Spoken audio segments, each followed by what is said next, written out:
wanted to thank you guys so much for tuning in to Bks1Radio.com. Shout out to Don Juan and Stan Johnson, my boys out here, Mr. Rob, and of course Eddie Nicholas here, man. Just wanted to, I've never really partaken of all things plain fieldish, so I'm kind of digging the plain field vibe. It seems deeply rooted in all things house music, which makes me very happy. This is not a plain field vibe. It's just a house music vibe. Period. Well, we just happen to reside out this way. I was going to say I'm feeling the regional love, Mr. Juan. Guess what is this? What county is this? I don't think we can hear Eddie very well. Is his microphone on too? But yeah, what county is this? It's Union County, isn't it? Yeah, this is Union County. Union County. Wow. Okay. I was just telling Eddie on the way over that walking over to the studio, driving over to the studio tonight. Yeah, there's some interesting places in New Jersey. I've never experienced the level of side street, back alley roads that is New Jersey. But then I rolled up and I could hear the deep bass. And I knew I was close. And then I turned with a little shimmy and a shake, and I was here with DJ Don Juan and Stan Johnson, Mr. Rob, and the crew. Bks1Radio.com. Oh, yes. Thanks. Well, let's get this interview right now. You know, well, how long you been DJing? How long been producing? We just want to get into it real quick. Sure. I'll give you the clip notes. So I'm 37, and I'm mentioning that because I've been DJing since I was 10. My cousin was 7 years older. He was a DJ in the Bronx, and he gave me all of his equipment when he realized that he could keep getting all his girls that he wanted to get without the equipment. So he got in it for the ladies and then realized he could keep getting the ladies without the equipment. So he gave it to me. So at 10 years old, I had Techniques P100s. I had like a whole bunch of freestyle and hip hop records. And then I just got obsessed with house music because of him. And fast forward, I went to Rutgers, started to DJ at college parties, interned in Washington, D.C. the same time as Monica Lewinsky was there. Shout out to Monica. Oh, scandalous. Yes, I worked at the World Bank group, the World Bank during the day, and then at night I was partying with Doug Smith and Richard Payne at 95 North, so we were doing our thing with Sam Burns and Mandrill and, all of our people out in D.C., so shout out to them. And then fast forward, I started to work for labels. I worked for Louis Kenny, then I started to run West End Records, and at that time I started to remix a bunch of records. I met Glenn and Eddie through a party I used to host, a radio style like this. I just wanted to let you guys know, in Brooklyn, mixtape sessions used to happen. It's a weekly event, a radio style like this, so I would bring Don Juan and you guys, you would play, we would talk, interview just like this, and we did that for a number of years from 99 to 04, and so through that experience, I got to work with various labels, met Eddie and Greg Canada and a whole bunch of folks. And then before I knew it, I started to do remixes for Eddie. We did a record called Groovin'. I did You Left Me remixes. Then we started to write. We've written a lot of records. Fall in Love, Give Me That Love, Shake, the new record that's out, mixtapesessions.com and everywhere. Man, we just kind of kept rocking. We did a lot of songwriting, a lot of recording our vocals together to try to develop a different kind of sound, man. I'm digging it. I love it. Thank you so much, Don. I've seen, this is my first time meeting you, but I've seen your name in the industry for quite a few years, so definitely a pleasure meeting you. Pleasure all mine.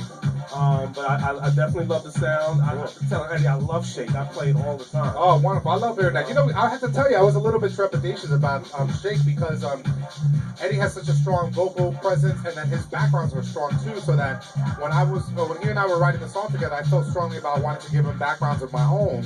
But I didn't want to take away from the Eddie flavor, because Eddie has a very strong style. So when I did Shake, I was a little bit nervous because I'm like, I don't want our vocals to be too much on the background. But it turns out that it was a new sound that we created, sort of accidentally, just having that synergy, So I'm very lucky to work with people like Eddie and Cruz, Manchild Black. Those are like my artists, All right, for the Shake music, is you gonna come out with like a video for this song? We were, it's so funny. We were talking about it not long ago. We have a friend of ours who has been kind of waiting for us to tell him we need you to do that video for us that we've been waiting on.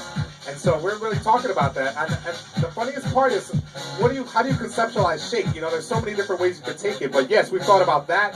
We thought about really taking things further with an EP we're working on with Eddie, with great new songs we wrote. One Time we did with Louis Ballo.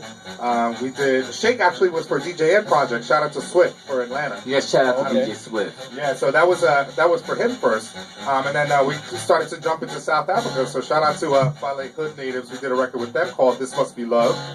And then we covered Jungle Ones as time marches on. I mean, there was just a lot of that stuff happening, and we're just enjoying the creative part. And then we're just trying to give something different, I think. You know? Well, that's what's up. That's what, to me, you know, house music is all about. You know, a lot of people try to classify different genres of the you know, the music itself. But my thing is, why are you making all these different categories? If you notice, I'll play some tribal, I'll play some soulful. I'm all over the place. Whatever is hot, that's what should be played. It shouldn't just be, oh, I'm going to the soulful party, I'm going to the tribal party. You know what I'm saying? That's because when you and I were like really getting into this initially, it wasn't about deep house, progressive. It was just club music. That's all it was. That's you know? right. And so everybody already knew that club music meant you're going to hear some jazz, some Latin, some, you know, soul, R&B, whatever. It was all together, right? That's right. So the idea that we're categorizing it's like what do you call it? An oxymoron. Like how are you going to categorize something that already came about to not be categorized? And it's all, to me, it's causing separation. Yeah. You know what I'm saying? Because Absolutely. people are falling into these like little followings, like I'm only going to listen to tribal house music and everything else is crap, and it's not true. Well, I think I argue too that it happened because when it started to be about the purists, you know, when it came out and the club music changed to house music, and then it became about purism. Like people, I only like soulful, I only like deep. And I felt that at first, and then I was like, oh wait, that's really limiting. It's very limited because I'm like, I love vocals, I love tracks, I love sample tracks, I love remixes, you know, and I'm like, I love it all. Yeah. You know, so I'm not gonna just say I'm just gonna just play one thing, and that's what, you know, I try to keep the show about, the love of house music in its entirety.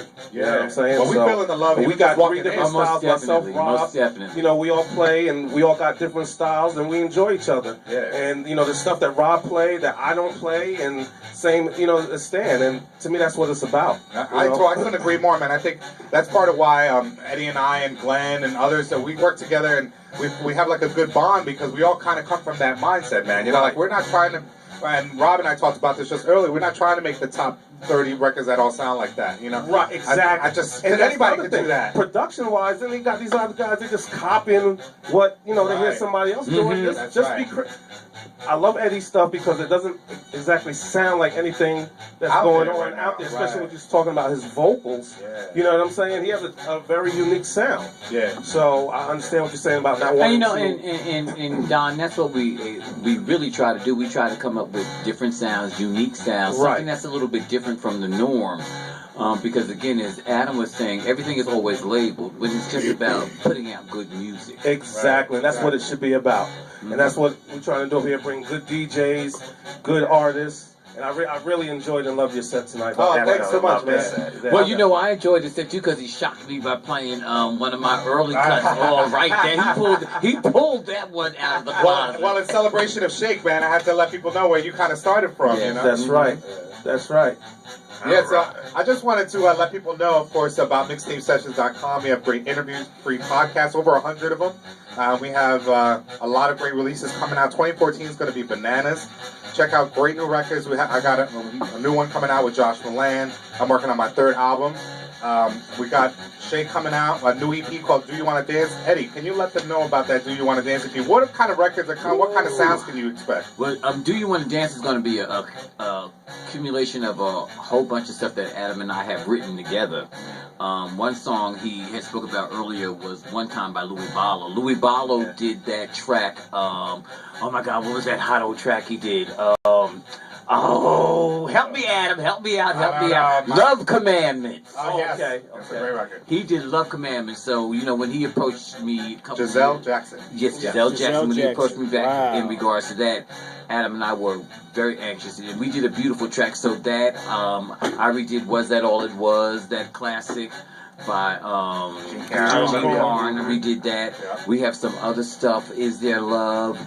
We redid Goomba. We have a mix from South Africa from these guys by the name of Three Kings. We have a version, a demo version that we like. I like to call them artist cuts. But we have another version of Fall in Love. Okay. The original version that we originally did that has a horn section in it that's hot. So it's going to be a number of things that are going to be some surprises for some people that they didn't know that we wrote. So, you know, writing with FTL. Don't forget FTL. We have a special mix of Shake coming out for the EP. Oh, yes. Yes. So shout out to Jeremiah Santiago. Santiago. He did a mix for us. So we're just lucky, man. We're just trying to really network. Right. Get down with you guys more. We appreciate this venue so much, this platform so much. We want to come get invited again. Almost. And rock it even better. Not even a question. And just, have you guys do a cross thing. We want to be able to help BKS1 as well. Let y'all